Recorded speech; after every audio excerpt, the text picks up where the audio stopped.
Okay, so part 3 of regulation, connecting to yourself, listening to yourself, is going to be called asking questions. I had a brain fart. It's going to be, what questions can I ask myself? And the tips are going to be, stick with your senses. What am I feeling? What can I touch? What can I sense? What can I sense? What can I hear? What can I see? What can I smell? What can I taste? What am I actually experiencing right now? Because the brain can make us experience things that aren't actually reality. Again, this is hard to self-regulate yourself. If you've never done this before, having someone help you do it is much easier. But if you're on your own and you want to do this yourself, it's really asking yourself, can I hold space for what I'm feeling? And if you are dysregulated, we typically want to fight, flight, or get out of it. And we don't know that we're doing it. So a trauma reaction, it happens automatically.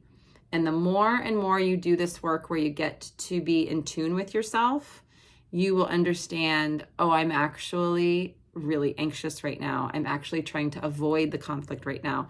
I'm actually numbing out right now. I'm actually I'm in shock. And a lot of times when you're in it, you don't recognize it. That metacognition takes a little bit of training to be aware of the situation and not be in the situation are two different things. So the third step is asking yourself questions. And I mentioned the senses because that's something you can physically connect to.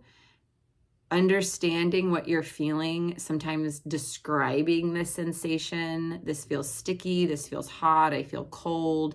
What color is the sensation? Trying to sometimes draw what you're experiencing without words. That's why kids sometimes they can draw much better than the words that they use. And so this is all called somatic processing, which is not CBT, which is not DBT.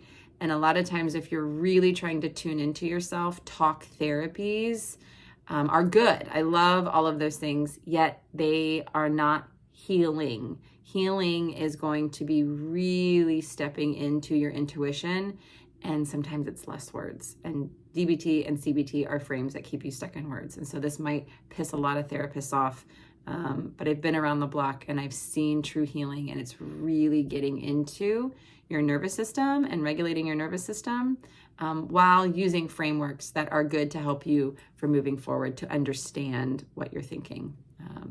Okay, so 3 of 5 of connecting and listening to yourself is asking really good questions. And that takes practice. And that means that you're actually listening and you're actually not judging. You're being really curious about yourself and what you're feeling. Hope this helps.